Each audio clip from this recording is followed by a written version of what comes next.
কিন্তু ঠিকই কোম্পানি নিয়ে টাকাটুকু আমরা দিতেছি, হর হর আমরা দিতেছি। দেওয়ার পরে আমরা লাকড়ি নাই, বছরে তো যাইও না, 5-7 বছরে কোন অনুষ্ঠান হলে গিয়ে লাকড়ি আনতে আমরা যাই অফিসের মধ্যে। এটাও যে তাল বাহানা করে দেয়, যেমন আমরা ভিক্ষা মাংতে যাই এর কাছে। শালার মেজাজটা কি গরমটা না হয়। আমরা জ্বালানি ব্যাপার টাকা কাটে, এটা প্রত্যেক বাগানের মানুষেরা জানে। হ্যাঁ, এটা ওয়ার্কার না হয় জানে না, জানাইতে পারে না, বা অনেকেই জানে, কিন্তু হেরার তো এটা সাধারণত কমন সেন্স থাকা দরকার।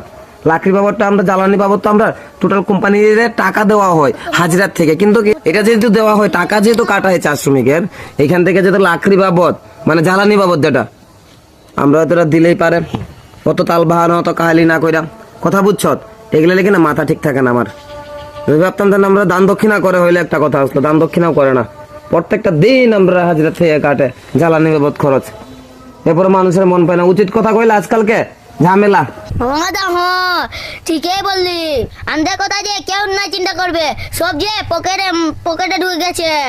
ওরে হর তুই হর, মাথা মতো আমার ঠিক নাই, ভালো লাগে না। জানি না কোন দিন বুঝবো আমরা মানুষ, কোনদিন প্রতিবাদ করতে শিখবো।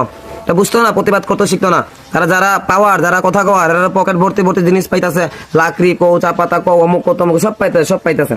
সমস্যা নাই, কোম্পানি আমরা মাংনাদের মতো ব্যবহার করে, কিন্তু কইলাম কপালে দুঃখ আছে। হ্যাঁ, কপালে